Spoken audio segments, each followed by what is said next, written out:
Hello, ladies. Here we are again, and I want to welcome you to a place for her. And it's for grandmothers, mothers, aunties, cousins, sisters, and nieces, and friends.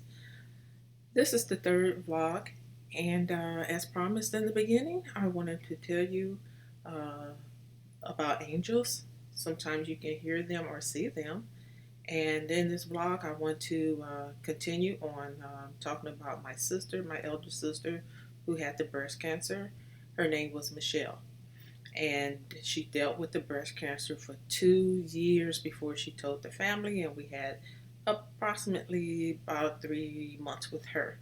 So, if you have ever had something in your spirit that you needed to say, and you were it was just a nag and a pulling in your spirit until you were able to get it out, or it was something that you needed to do and it was like a thorn in your side, and you knew that when you do it, then you are relieved from that burden. So if you're feeling that, you need to do exactly what you're supposed to do. So with this story, it's not going to be over 10 minutes. I promise 8 to 10 minutes on each story. Uh, I want you to know that the process of end of life and the process of let's see, making a transition is different, of course, for every individual. But for those who have questions, or ladies, you're experiencing with someone that is at the end of their life, then hopefully you can gain from this. And for those who are not experiencing it, I want you to know that it's very important how you treat your family or treat your friends, because you never know uh, who's going to give you your last glass of water. You never know who's going to offer you that last cooling towel on your forehead, or you never know who's going to be the last person to hold your hand. So hopefully you can learn from this vlog, and I'm going to try my best to start uh, to let you know that Michelle was a beautiful person. She was 15 months older than me. She and I had a unique bond. At times we bucked against each other, but in the long run, we were there for each other. So I had a baby monitor, and the baby monitor will pick up any type of sound. Of course, if you ever used the baby monitor before, it's a device that will carry the sound from one room to the room that the mother or someone wants to hear what's going on in the baby nursery or whatever. So I used the baby monitor because I needed to know, in the bedroom where Michelle was staying, I needed to hear her call my name, because she was saying that she never wanted to be alone when she passed. So it was very important for her to have someone near her all the time. Quite bearing and hard on me, but I wanted to fulfill that, because I thought if she had not had this suffering, it could have been me, and I would want someone to carry out my wishes. So, make a long story short and get to the part that I hope you can gain from it, is the fact that in the transition from living to the passage into the other life, which is death, um, we had the baby monitor set up. Michelle's voice became very faint, of course. So I turned on the monitor. I will go to my room, which was uh, probably, I would say, maybe 36 feet, hallway, and then my bedroom, and then maybe another 12 feet to where I would lay in bed. So I placed a monitor there. I want you to know that at times I would hear someone call my name. And when they called my name, it didn't sound like Michelle calling my name. It was a voice that I had never heard before. And I would be asleep, and of course, the name would be Pat, Pat. And I'm like, wow, okay, let me get up and go see what she needs. It doesn't sound like her because her voice is faint, but I needed to check on her. It was always a woman's voice. So I would go down the hallway and I would enter into her room. I had a curtain up so she can get air, but I didn't want the door to be closed. So I had a curtain up and I would peek in and I would always say, "Hi, Michelle." And I would whisper that to her in case she had fallen asleep. And sometimes she would wake up and say, I said, "Is there something you need?" And she would tell me, "I didn't call you." And I'm like, to myself, I knew she didn't call me because that wasn't her voice, but I I knew that she would call me periodically during the night. I don't know how many times I would get up, but she didn't have full sleep, so my rest was always broken, maybe perhaps every 2.5 hours. So I said, "Wow." I said, "You sure you didn't call me?" She said, "No." And sometimes she would wake up from her sleep. No, of course she didn't call me. I would look in on her and she would be laying there with her eyes closed, sometimes wouldn't be asleep, but I would still hear this voice. And I said, wow, she has an angel that's protecting her because she always said, please don't let me die alone. I want you to be near my side. I want somebody to be near my side. And I said, wow, she didn't call me. I will go on back to my room. Maybe 2 or 3 hours later, I started hearing my name being called again. Now, I'm not knowing how close death is for her. We talked about it every day, and she was looking forward to it. Yeah, looking forward to it. So I said, well, Michelle, it was. I think it was the third. It had begun the third month. She passed away December, so it was like after Thanksgiving that I would hear my name. So I said, wow, I'm not that tired that I can't make out whether she's calling me or not. I can't be that exhausted. My husband used to wake me up and say, "Hey, she's calling your name." And I said, "No, I don't hear her calling my name. I didn't hear her call my name." And he said, "No, because you were asleep, but she called your name. I heard her call your name. Go check on her." I will go and check on her. And she's like, "I didn't call you." And I'm like, "Are you sure?" She said, "You just woke me up. I didn't call you." So periodically, like for a week, my husband would wake me up. "Pat, she's calling you." Okay.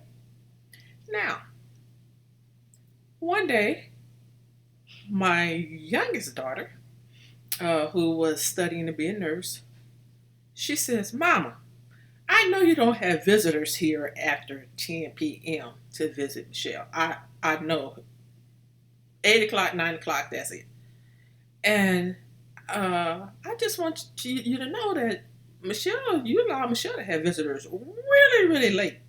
It was at least close to midnight, Mom. So I know what happened. Who was these people?"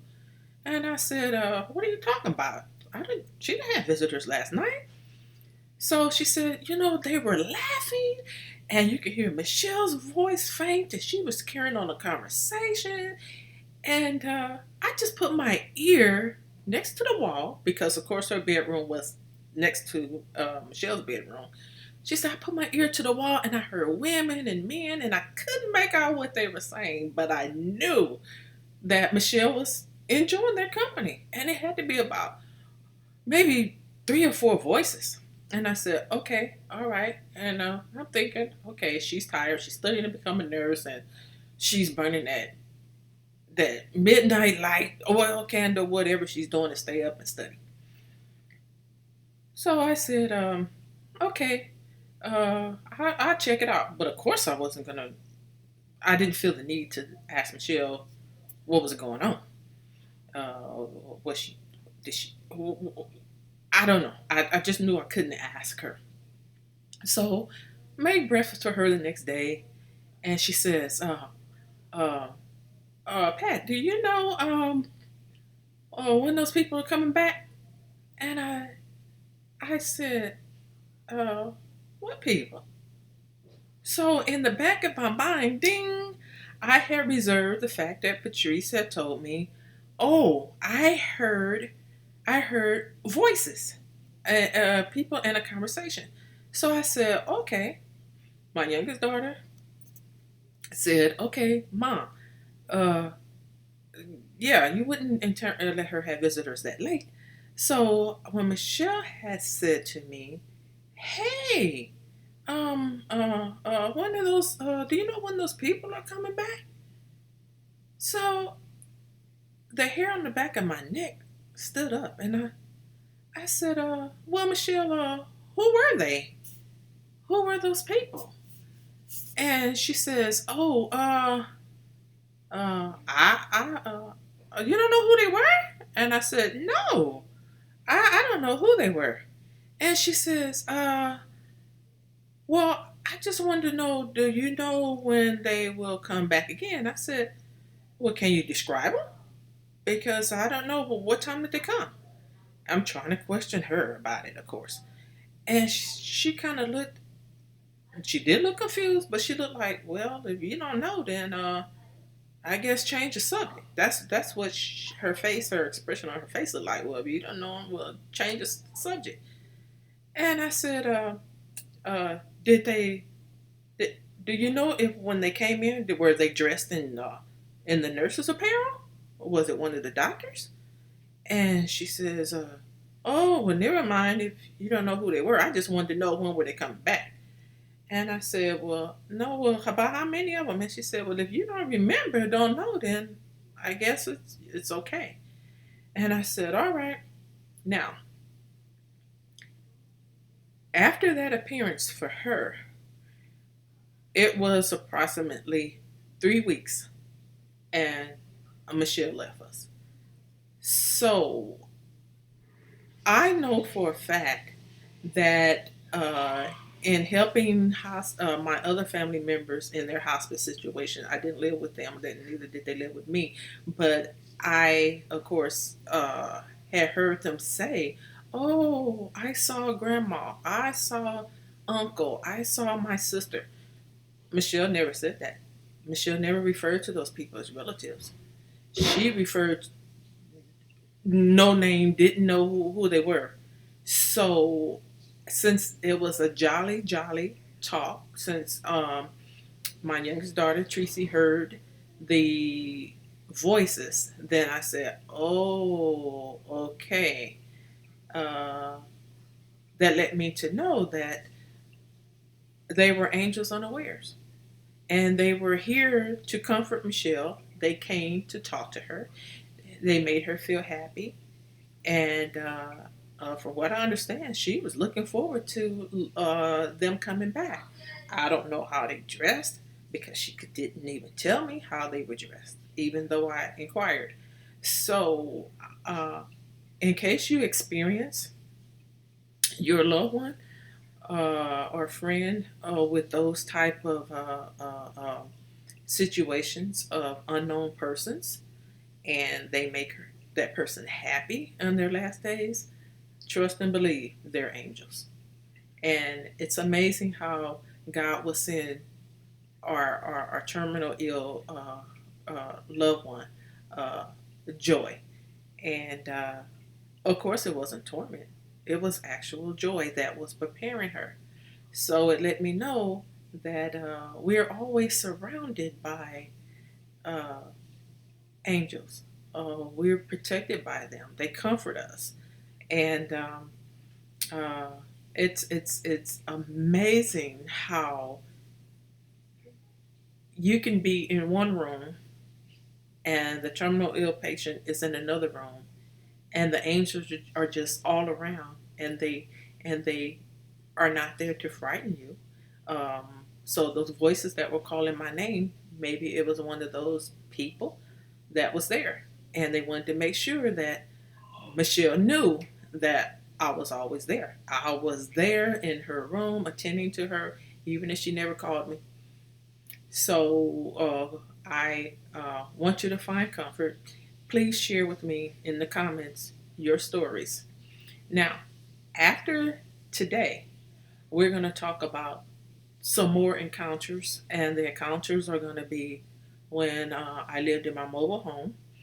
And I want you to know that uh, sometimes we don't have the understanding of why. We don't have the understanding or the knowledge to even figure out, well, why is this? Why is this? And we think maybe, oh, maybe that was a dream, or maybe wasn't thinking right. Maybe that vision was because I was too tired. Hey, it is what it is.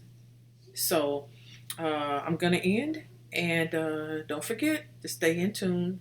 And we're gonna talk again, and we're gonna start talking about the mobile home experience.